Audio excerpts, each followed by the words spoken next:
Breaking news. Rafizi nak benteras AP. Tengok video ni sampai habis. Okey guys, dalam satu perkembangan terbaru Menteri Ekonomi kita, Rafizi Ramli, mengeluarkan kenyataan bahawa kerajaan sedang review kesemua AP dan juga IP. Okey guys, pertama sekali AP dan IP ni dia agak berbeza AP ni dia adalah approved permit. Iaitu hanya golongan-golongan ataupun company-company tertentu lah yang terpilih untuk boleh pegang AP lah. Yang kedua pula import permit. Import permit ni diberikan kelulusan di atas dasar biosecurity issues lah. Contohnya macam kita bawa makanan daripada negara luar, kena ada import permit yang dikeluarkan oleh Makis lah. Bukan apa, untuk pastikan lah bahawa makanan-makanan tersebut yang dibawa masuk ni selamat lah. Sekarang ni tumpuan diberikan khususnya kepada AP makanan lah. Yang mana kita tahulah bahawa masa ni ada global food supply chain punya isu. Yang seterusnya dia akan memberikan impact kepada bekalan makanan domestik dan juga paras harga dia.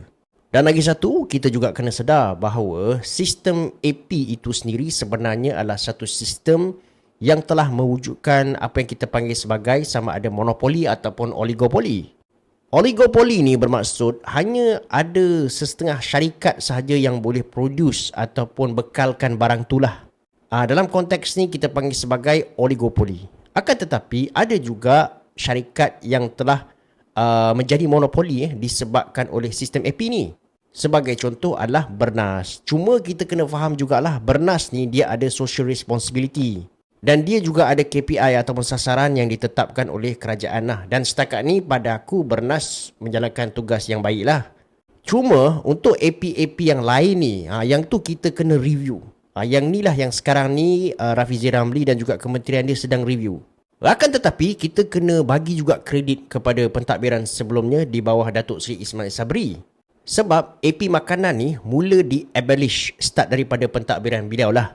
Cuma pada masa tu hanya beberapa item sahaja untuk makanan yang mana AP dia di-abolish lah. Iaitu pada sekitar tahun 2022.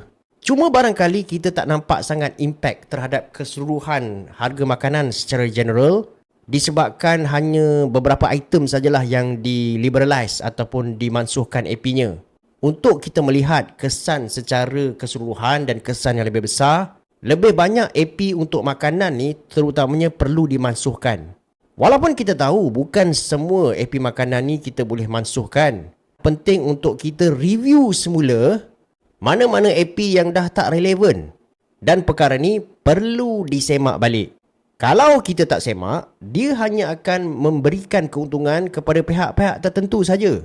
Dan hanya akan menghasilkan sistem oligopoli yang mana dia akan distort price.